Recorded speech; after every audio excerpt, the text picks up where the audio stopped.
저는 경상북도에 살고 있는 30대 중반 여성입니다.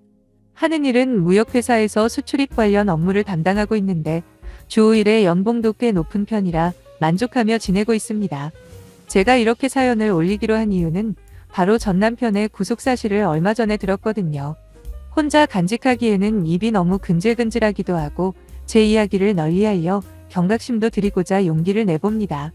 6년 전 만난 남편은 저와 동갑이었어요. 같은 직장에서 만났는데 저희 부서의 유일한 총각이었던 남편은 입담이 아주 좋은 사람이었습니다. 왜 같은 말을 해도 이상하게 주목을 받는 사람 있잖아요. 요즘 말로는 인싸라고 하나요? 아무튼 그런 인싸기질을 타고난 남편은 늘 주위에 사람들이 모여 있었고 술자리만 생기면 제일 먼저 초청을 받을 만큼 술자리에서도 분위기 메이커였죠. 심지어 저희 부장님은 주영씨 오늘 퇴근하고 한잔할 건데 올 거지? 선약이 있다고? 어쩌나 그럼 우리도 다음에 먹지 뭐. 라며 남편 한 명의 불참이 팀원 전원의 회식 자리를 좌지우지할 만큼 남편의 존재감은 엄청났습니다. 하지만 남편이 빛을 내는 건 술자리뿐만이 아니더라고요. 입담보다 더욱더 사람들에게 인정을 받은 건 바로 남편의 노래 실력이었죠. 한 번이라도 남편의 노래를 들어본 사람들은 입에 침이 마르도록 칭찬을 아끼지 않았고 특히 결혼을 했던 안 했던 여자 직원들한테 인기 만점이었어요. 원래 이성을 유혹하는 방법 중에 가장 효과적인 게 음악이라고 하잖아요. 실제로 저도 몇 번 노래방을 따라가 들어봤는데 정말 노래 하나만큼은 기가 막히게 잘하더라고요. 남편 말로는 젊을 때 가수가 꿈이어서 실제로 여러 오디션에도 참가했는데 하지만 결국 포기했다고 따로 말하기도 했습니다. 솔직히 인물도 그 정도면 호남형이고 노래 실력도 좋은데 왜 가수가 되지 못했을까 안타깝기까지 했거든요. 아무튼 그만큼 남편은 끼가 많은 사람이었는데 아무래도 부서에서 유일한 총각이다 보니 은근히 남편에게 관심을 두고 있는 여직원들이 꽤 있었어요. 하다못해 우리 부서뿐만 아니라 옆 부서들에서도 남편을 좋아하는 사람들이 있다는 소문이 돌더군요. 우리 회사의 인기남이자 마스코트였던 남편은 정작 연애에는 관심이 없어 보였습니다.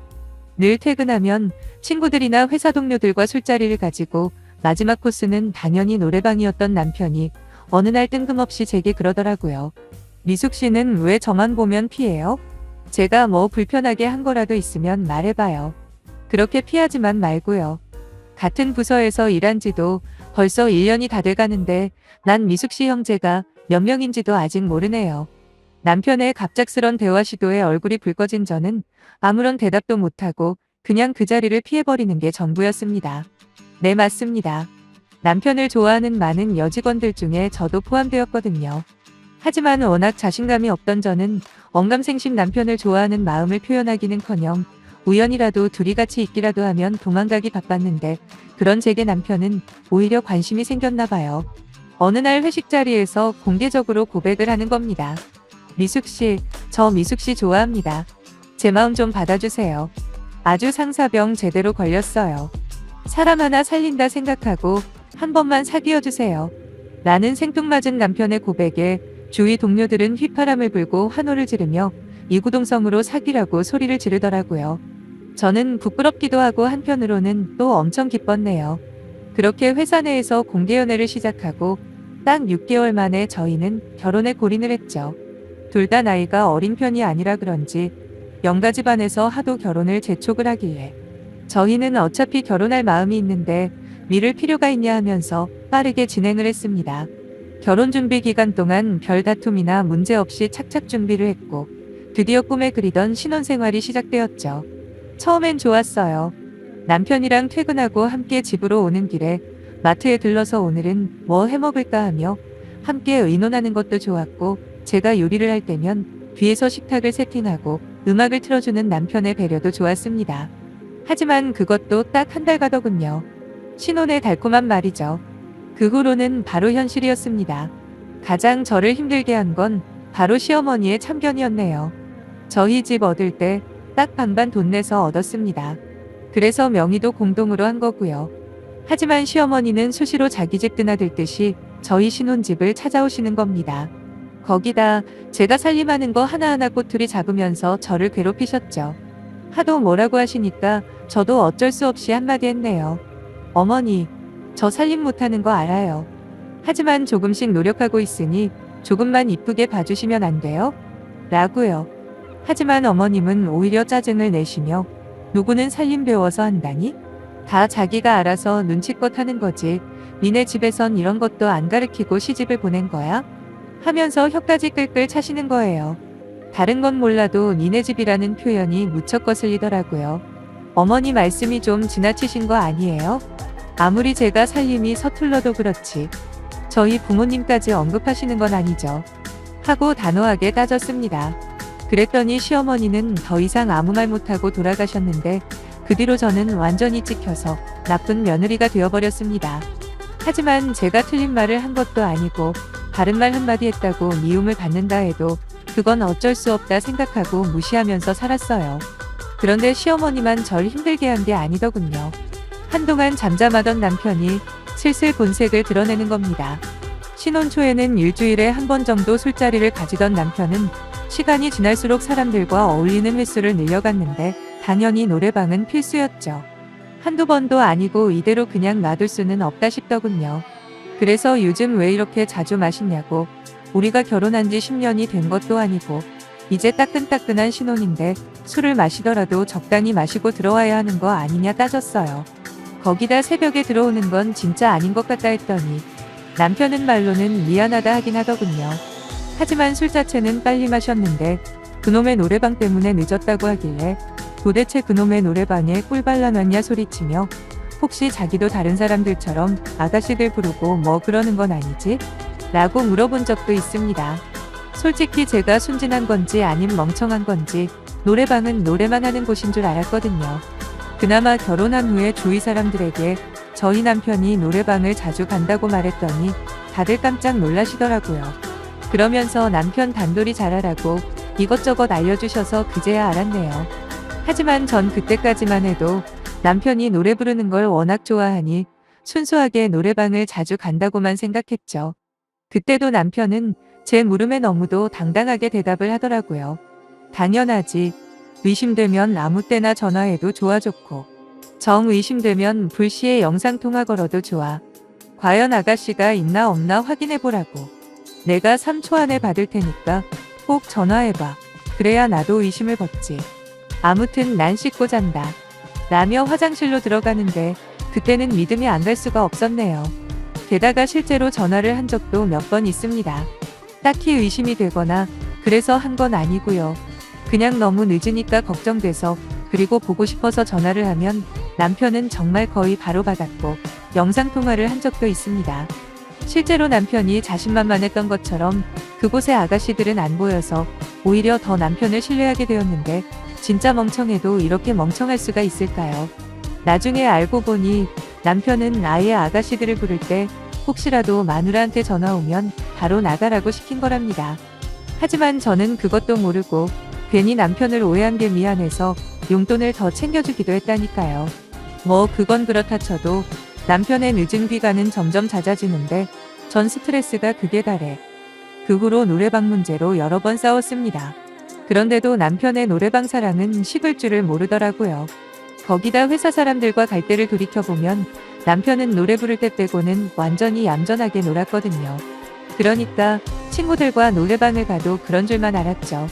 하지만 어느 날 남편이 샤워를 하는데 갑자기 남편 핸드폰에서 카톡 메시지가 도착했다는 소리가 들리더라고요. 무슨 이유에선지 지금까지 한 번도 남편의 카톡을 보려는 시도조차 하지 않았던 제가 너무도 자연스럽게 남편의 폰을 들어서는 카톡을 열었죠. 메시지를 확인한 저는 너무 놀라 핸드폰을 떨구고 말았습니다. 그건 그냥 일반 메시지가 아니라 약 1분 정도 길이의 동영상이었는데 화면 속에는 너무도 익숙한 남편의 얼굴과 그 친구들이 보였고 웬 헐벗은 여자들과 함께 춤을 추고 있었습니다.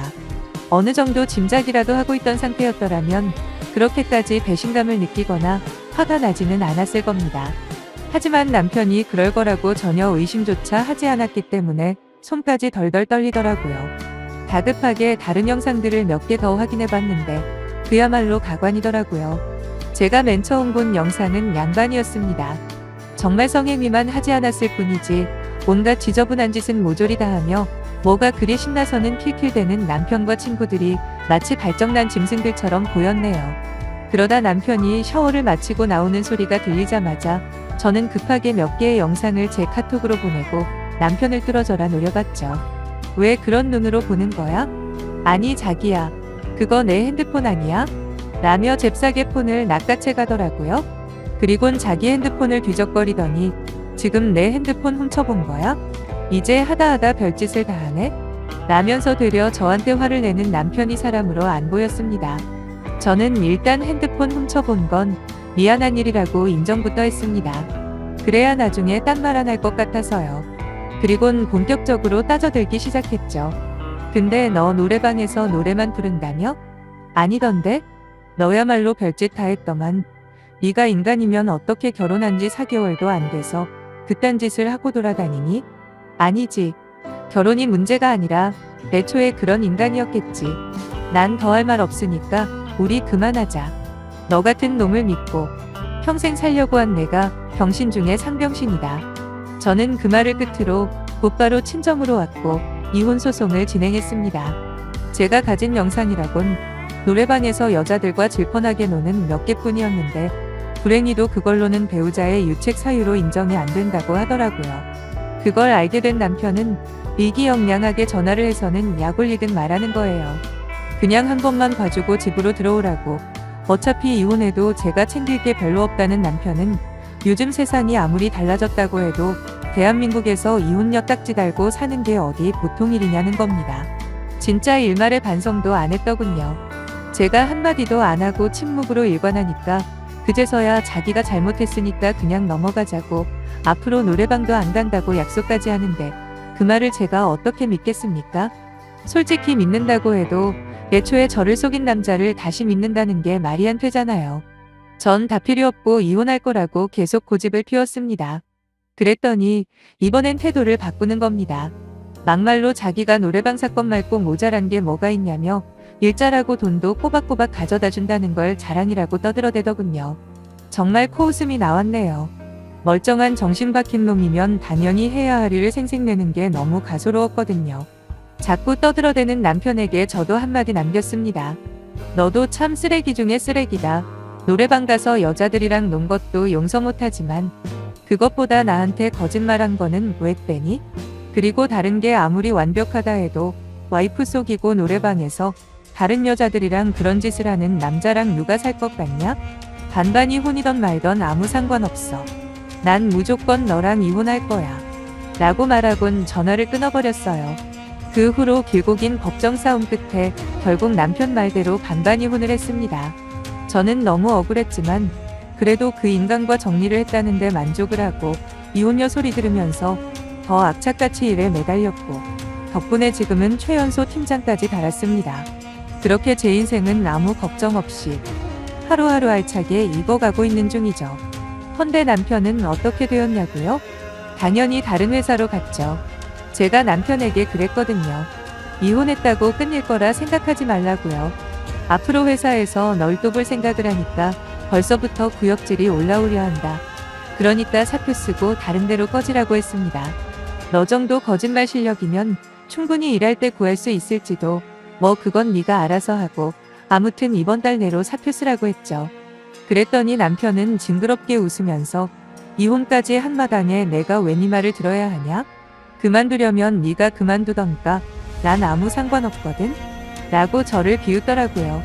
남편의 그런 반응은 이미 예상을 했던지라 절대 후회하지 말라고 경고하곤 자리를 떠나버렸어요. 저는 그날 밤 제가 이혼한 이유라는 제목으로 남편의 노래방 영상들을 뿌리기 시작했습니다.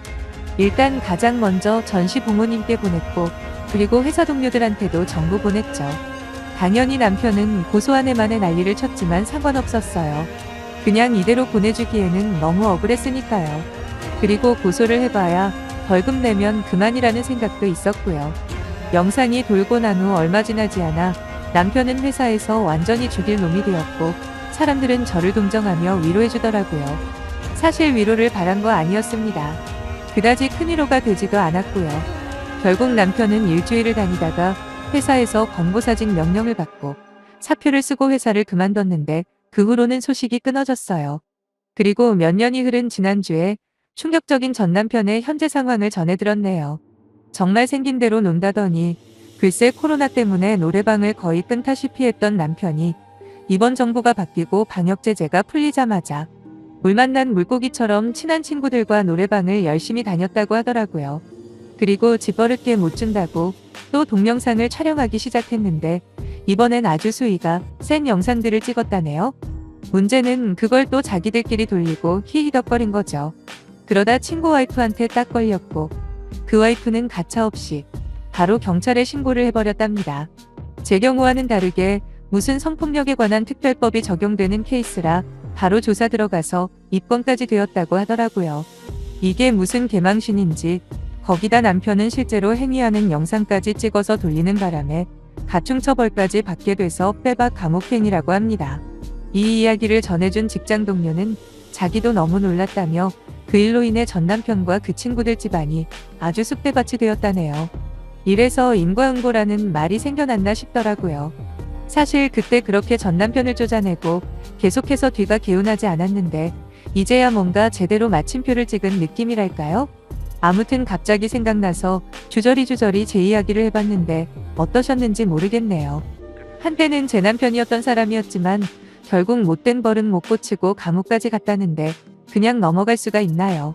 이렇게 많은 사람들이 알 수 있게 사연이라도 보내야 예의 아닐까요? 꼭 읽어주시면 감사하겠고요. 다들 행복한 하루 되세요.